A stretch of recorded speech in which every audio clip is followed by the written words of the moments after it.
Hi hello అండి, welcome back to my channel Fatima's kitchen flavours అండి. ఈరోజు ఇంకో స్వీట్ రెసిపీతో మీ ముందుకు వచ్చేసానండి. అదే బాంబే కరాచీ హల్వా. దానికి స్టవ్ మీద ప్యాన్ పెట్టి 2 కప్స్ వరకు షుగర్ వేసుకున్నాను. నేను 2 కప్స్ వాటర్ వేసుకున్నాను. షుగర్ కరిగితే చాలండి, ఎలాంటి పాకం రావాల్సిన అవసరం లేదు. ఆ షుగర్ కరిగేలోపు మనము ఒక గిన్నెలో 1.5 కప్ వరకు కార్న్ఫ్లోర్ తీసుకున్నాను. నేను ఇక్కడ 1.5 కప్ కార్న్ఫ్లోర్లో 2 కప్స్ వరకు వాటర్ వేసుకొని ఎలాంటి ఉండలు లేకుండా బాగా కలుపుకోవాలండి. కార్న్ఫ్లోర్ ఈజీగానే వాటర్లో కలిసిపోద్దండి, ఎలాంటి ఉండలు ఉండదు. బాగా కలుపుకోండి. స్పూన్ తీసుకొని ఎలాంటి ఉండలు ఉండకూడదండి. చూశారు కదా, లిక్విడ్ ఇలా ఉండాలి. మనం ఇప్పుడు స్టవ్ మీద పెట్టిన షుగర్ కరిగిందో లేదో ఒకసారి చూద్దాము. చూశారు కదా, షుగర్ బాగా కరిగిపోయింది. ఇప్పుడు మనము ఈ కార్న్ఫ్లవర్ని అందులో వేసుకుందాము. వాటర్ వేసి బాగా కలుపుకున్నాం కదా కార్న్ఫ్లవర్, అందులో వేసుకుందాము. ఇప్పటి నుంచే ప్రాసెస్ స్టార్ట్ అయిద్దండి, అసలు ప్రాసెస్. చూసారా, షుగర్ బాగా మెల్ట్ అయిపోయింది. ఇప్పుడు ఈ కార్న్ఫ్లవర్ మిశ్రమాన్ని అందులో వేసి ఇక్కడ లో ఫ్లేమ్లోనే పెట్టాలండి. లో ఫ్లేమ్లో పెట్టి కలుపుతూనే ఉండాలి. మధ్యలో ఎక్కడన్నా ఆపితే మనం ఉండలు కట్టిద్దండి ఆ పిండి అనేది. కలుపుతూనే ఉండాలి. 15 మినిట్స్ తర్వాత ఇలా ఫామ్ అయింది. ఇలా కలుపుతూనే ఉండాలండి, ఉండ కట్టకుండా బాగా కలుపుతూనే ఉండాలి. ఇలా ఈ టెక్స్చర్ వచ్చిన తర్వాత మనము 1/2 కప్పు వరకు నెయ్యి పట్టిద్దండి. దీనికి 1.5 కప్పుకి 1/2 కప్పు వరకు నెయ్యి పట్టిద్ది.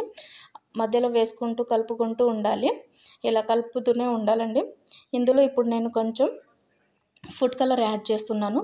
మీ ఇష్టం, ఏ కలర్ అయినా మీరు యాడ్ చేసుకోవచ్చు. నా దగ్గర ఆరెంజ్ కలర్ ఉంది, నేను అదే యాడ్ చేశాను. ఎల్లో, గ్రీన్, రెడ్ మీ దగ్గర ఏది ఉంటే అది యాడ్ చేసుకోండి. కలర్ అనేది వేసి బాగా కలపండి.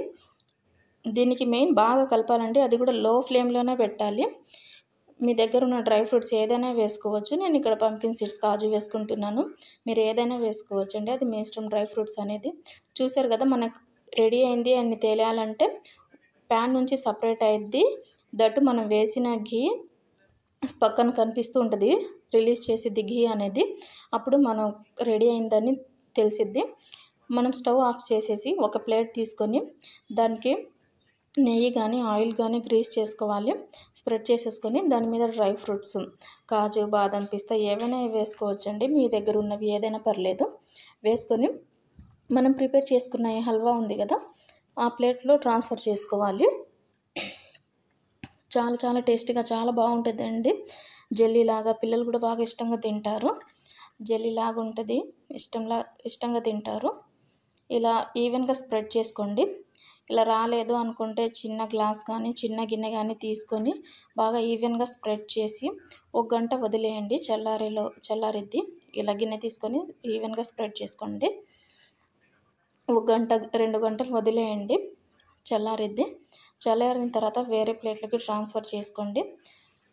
చూడండి ఎంత బాగా వచ్చిందో. మనకి ఇష్టం వచ్చిన సైజెస్లో కట్ చేసుకోవచ్చు.